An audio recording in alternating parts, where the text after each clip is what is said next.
Hello learners, welcome to the program of National Institute of Open Schooling Noida. I am Dr. Arun Kumar Gupta, Academic Officer Physics. And I am Seth Singh, Principal Navigo School, Lodhi Colony, New Delhi. Learners, today we will discuss on the topic wave optics and its application. Learners, you will be interested in knowing that what is wave.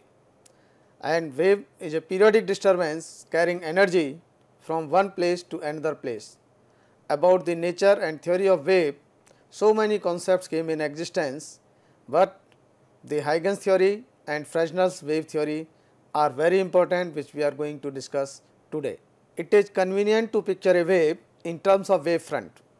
Wave front is the locus of points which vibrate in same phase.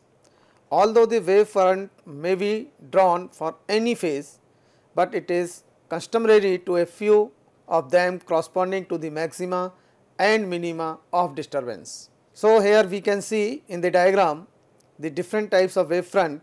In first diagram, the wave is coming from the focal point of a lens, and after refraction from the lens it becomes parallel beam of light, hence the wave front form is plane wave front. In second diagram, we can see this wave front after refraction of the lens becomes the cylindrical wave front. So, we can have three types of wave fronts here. One is plane, one is cylindrical, and one more is spherical. It is very important to know about the wave front that a point source of light emits a spherical wave front of light. An arrangement of point sources of light kept at the focus of a convex lens gives parallel beam of light, hence the plane wave front as you have seen in the diagram. A slit illuminated with a parallel beam of monochromatic light gives cylindrical wave fronts, but a line illuminated with a parallel beam of monochromatic light gives cylindrical wave front. At the same time, you must understand that a line source of light will not give a cylindrical wave front. This is because all points of a line source do not emit light waves in the same phase. How the concept of wave does came in existence, sir? According to Huygens and Fresnel, here we have to discuss first the postulates of wave theory, and according to these postulates, in order to investigate the progress of a given wave front, Huygens gave a geometrical methods. So, we know these methods as postulates of wave theory, and according to this wave theory, every point on a wave front acts as a source of secondary waves, that is known as wavelets. The position of new wave front we can obtain by drawing an envelope of radius c into t, where c is the velocity of light and t is time. The direction of wave propagation is always normal to the direction of wave front. So, these are certain postulates, and on the basis of these postulates we can relate some daily life phenomena by having the properties. And first property of light, which is very common and popular, is reflection of light. So, here you can see AB is the incident wave front and A dash B dash is the reflected wave front. Point P and Q are the points on the same wave front. Point P is on incident wave front and Q is on reflected wave front. Here angle I is angle of incidence and angle R is angle of reflection, and N1 and N2 are the normals. M1P and M2Q are the wave fronts at the time of incidence and at the time of reflection. So, in this diagram you can take two triangles, and that is M1P M2 and M2Q M1, to prove angle I is equal to angle R, that is angle of incidence is equal to angle of reflection.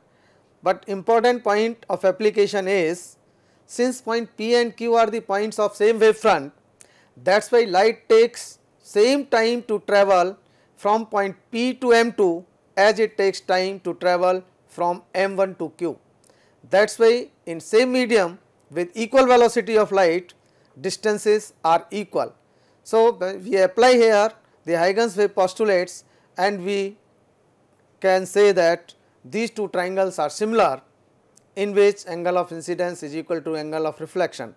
One important point is also to see that the incident wave, reflected wave and normal drawn at the point of incidence all lies in the same plane. So, these 2 points are called the laws of reflection.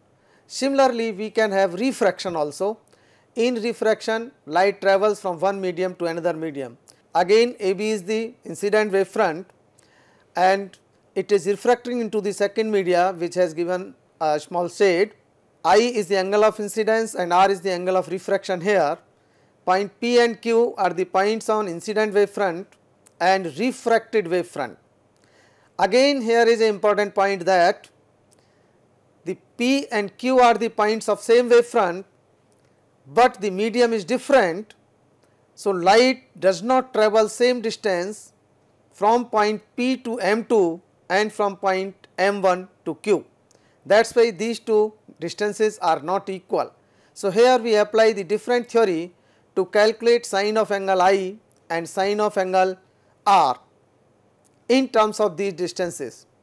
Since velocity of light is common and constant in a one particular medium, so for the same time their ratio also remains constant, and this ratio is known as refractive index of the second medium in which light is passing with respect to the first medium, and we can write it as symbol n 1 2, that is sin I upon sin R.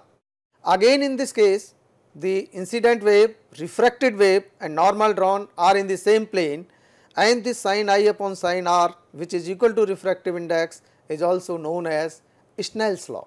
Sir, our learner wants to know which physical quantity changes and which does not change during reflection and refraction.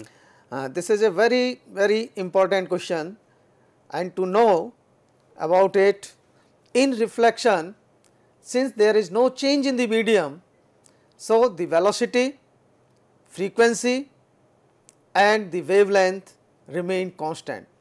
But in case of refraction, since there is a change in medium, hence the velocity changes and correspondingly the wavelength changes, but frequency remains constant, and color is the function of frequency. So, during refraction again there is no change in the color also. Now, we can take one more property of wave, that is interference of light. You must know that there is a very interesting line, light added to light makes dark. So, this complicated phenomena in life can be explained on the basis of interference of light. When two or more waves coming from coherent sources of light and they superimpose in a medium, the redistribution of energy takes place, and this phenomena is called interference. That two waves of amplitude A1 and A2 having a phase difference of phi are superimposed, then there is a resultant wave of amplitude, that is A is equal to A1 square plus A2 square plus 2A1 A2 cos phi and its under root. Since intensity is directly proportional to square of amplitude, therefore, this result can also be expressed in terms of intensity, that is I is equal to I1 plus I2 plus 2 under root I1 I2 and cos phi. For phi is equal to 2n pi, the intensity will be maximum, and for phi is equal to 2n plus 1 pi, intensity will be minimum, where n can have any value 0, 1, 2, 3 and so on. So, we can find the ratio of maximum and minimum intensity in terms of intensity and in terms of amplitude. Here in interference different types of fringes are formed, and the visibility of the fringe can also be given as V is equal to I maxima minus I minima divided by I maxima plus I minima. Sir, can all source of light produce interference? No, that interference will not be the sustained interference. So, to have sustained interference, we should understand the sources required must be coherent, and the ordinary source of light do not produce interference because every natural source of light emits light pulses, for a very short interval of time, and this interval of time may be 10 raised to the power minus 8 second and so. So, there is no control over the intensity or over the instant at which an individual atom emits a light pulses, and no stable phase relationship exists between the light pulses emitted independently by two sources of light. That is why we need the constant phase change with time, and the value of phi changes with time, then there is an equal probability of positive and negative value of cos phi. In fact, the time average value of cos phi becomes 0, and then the resultant intensity at the screen is given as I is equal to I1 plus I2. If sources are coherent, the maxima and minima distribution of energy takes place, that is interference. If sources are not coherent, then intensity will be the algebraic sum just I1 plus I2, and it is not the interference. To get interference experimentally, there is one experiment, popular experiment, double slit interference, Young's experiment, and this experiment is designed by Thomas Young. Here one source is divided into two sources, and these two sources are coherent sources. These two sources are obtained by putting two slits S1 and S2, and the light coming from S1 and S2 gets superimposed at the screen placed at the distance capital D, and here the slit separation is small d. So, again we can calculate phase difference between the light coming from S1 and S2 either in terms of phase or in terms of path difference.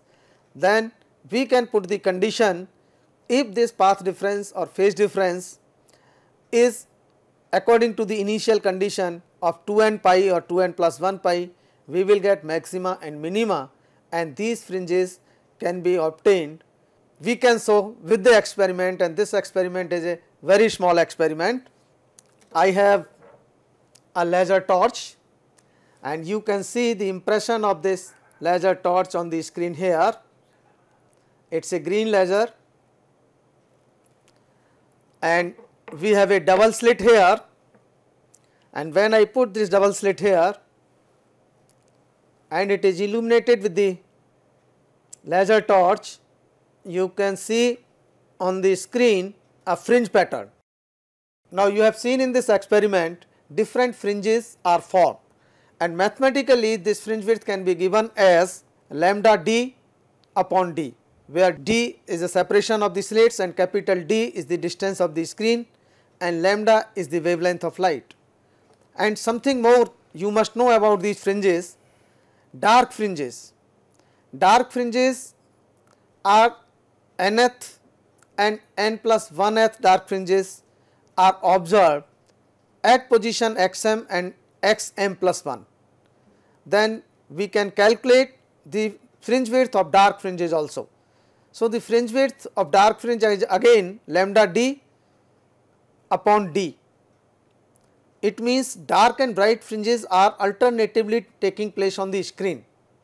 Similarly, regarding the distribution of intensity distribution you can express as I1 plus I2 plus 2 under root I1 I2 cos theta, where theta is the phase difference and it can be given in terms of path difference also. So, this is 2 pi lambda into path difference, that is 2 pi lambda and path difference we have already seen x d upon d.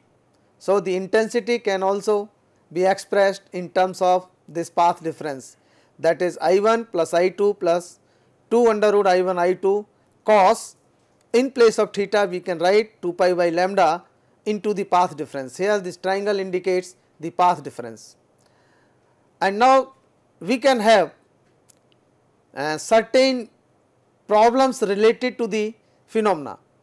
If we take one of the slit of the double slit system is wider than the other, so that the amplitude of the light reaching the central part of the screen from one slit acting alone is twice that from the other slit acting alone. So, now we can derive an expression for the intensity distribution of this type of problem. So, let us look at the solution. using the standard result of intensity which you have just seen, let us take two sources of amplitude A1 and A2 and phase difference of theta, then we can write the value of A1 and A2 and then we can calculate that intensity is given as I upon 9 multiplied by 1 plus 8 cos square pi by lambda x d upon d. It is a very simple mathematics which we are explained here. Sir, is there any similar phenomena? Yes, one more important phenomena that is very interesting is the diffraction of light. And what happens in diffraction of light? When light passing through a narrow slit or a small aperture or close to the edge of an opaque object, it is found that it bends around the corners, and the effect associated with this bending of light is known as diffraction. The simplest case of diffraction occurs when a narrow slit is illuminated normally by a plain monochromatic light waves as shown in the diagram. Here you can see in the diagram that the light is coming and it is passing through a narrow slit, and redistribution of energy again you can see on the screen. And how this specifically the intensity is changing? It is a very beautiful and complicated phenomena. Intensity falls down extremely small. On the screen you can see the peaks of the intensity, and by a very small experiment we can also show the similar phenomena of diffraction by taking a single slit here and the laser torch. When this slit is illuminated, you can see the beautiful phenomena on the screen and how this intensity is changing.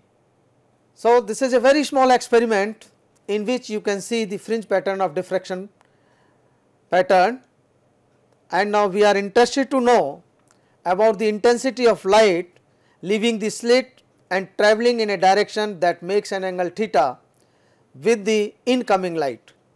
The light is ultimately focused at the point P on the screen by using a lens. Let us divide the slit within a very small numbers, and let me say 2n, where n can have any value 1, 2, 3, 4, 5. These wavelets coming from the different parts of opening interference in such a way that maximum and minimum are produced in different directions. If the obstruction is made at P naught in the direction theta is equal to 0, we find that the wavelets from all parts of the slit reach there in phase so that a maxima is obtained there. If theta is gradually increased, the wavelets reaching at P will get out of phase in order to find the position of first minima, and we observe that a path difference Bn between the wavelets coming from A and B is lambda. The path difference Om between the wavelets coming from A and from the center O is lambda by 2. Thus, the first part of the slit would interfere and no light would be obtained on the direction theta, such that Bn is equal to lambda.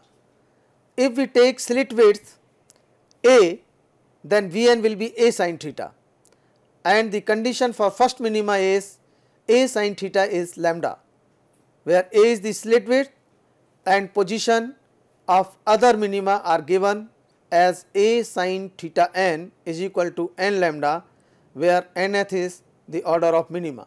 Sir, is there any effect on the fringe pattern if slit width decreases or wavelength changes? Yes, definitely, because in the expression we have seen that the fringe width related to the slit width. So, if slit width changes, the fringe width also changes, and lambda is also coming in the formula. So, slit width and lambda both are related to the width.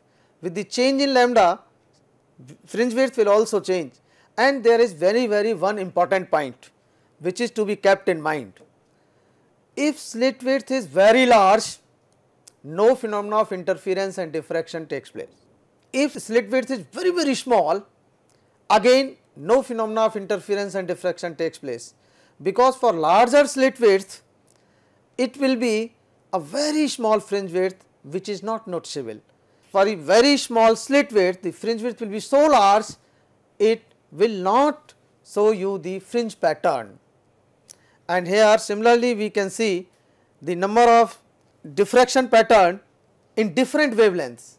Let me take the wavelength of red color light and blue color light. So, the fringe width of red color light and blue color light will be different, and their maxima will be different. And one more important point about the diffraction pattern is, order of the wavelength of light must be in the order of the slit width, then a beautiful pattern of diffraction takes place.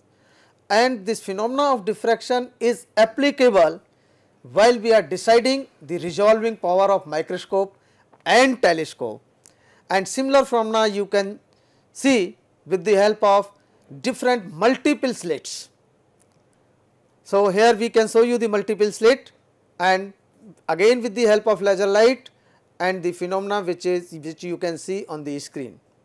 So, how this diffraction and interference are related, and they are applicable in all these optical instruments. It has many application, and diffraction gratings and making the lens of high resolving power, of considerably adequate resolving power, telescope making and other optical instruments. So, now you have learned about the wave optics and its few of the applications. Sir, in between talk you have talked about monochromatic light. So, what is monochromatic light? And it is very simple to know that mono means a single and chromatic means the color. So, single color, or you can say the single wavelength light is monochromatic light, and the light of different color and several color, and you have already have seen in the films that it is Eastman color film like that. So, monochromatic means single color or single wavelength light. At our home we are uses tube lights. Is this monochromatic light? Not at all, not at all. Apparently it looks in color as a single color, but if you see at the spectrum of that, it is varying from some smaller value to some larger value. So, it is not monochromatic, it is not single wavelength light. Thank you, sir. You came in this program and discussed much in detail about wave optics and its application. I think our learner is now more clear about what is wave theory and related phenomena. Thank you, sir, and I think such type of program will continue, which will be fruitful for our learners. Thank you. Welcome.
प्रकाशित करने राहों को आलोकित करने, हम अपना दीपक स्वयं बने, हम अपना रास्ता स्वयं चुने, हम अपना दीपक स्वयं बने, हम अपना रास्ता स्वयं चुने। जीवन ये प्रकाशित करने राहों को आलोकित करने।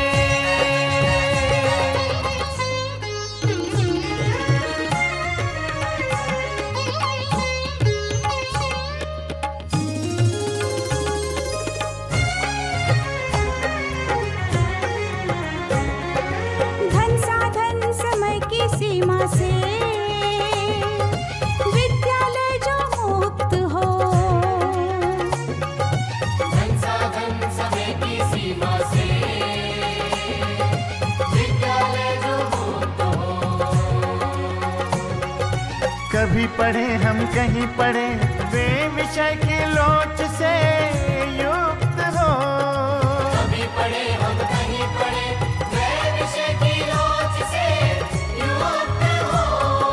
मित्रों हम उठे और जागे, मंजिल आने की ध्वनि सुने हम, अपना जीवन स्वयं बने हम, अपना रास्ता स्वयं चुने। जीवन ये प्रकाशित करने, राहों को आलोकित करने।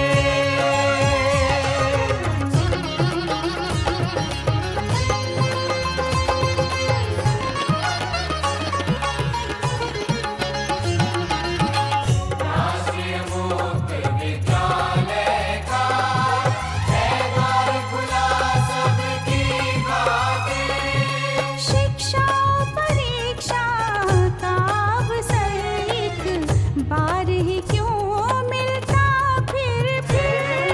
शिक्षा और परीक्षा का अवसर एक बार ही क्यों मिलता फिर। दुनिया में इसके केंद्र बहुत, कोई मन चाहा केंद्र चुने हम, अपना जीवन स्वयं बने हम, अपना रास्ता स्वयं चुने। कोई मन चाहा केंद्र चुने हम, स्वयं बने हम,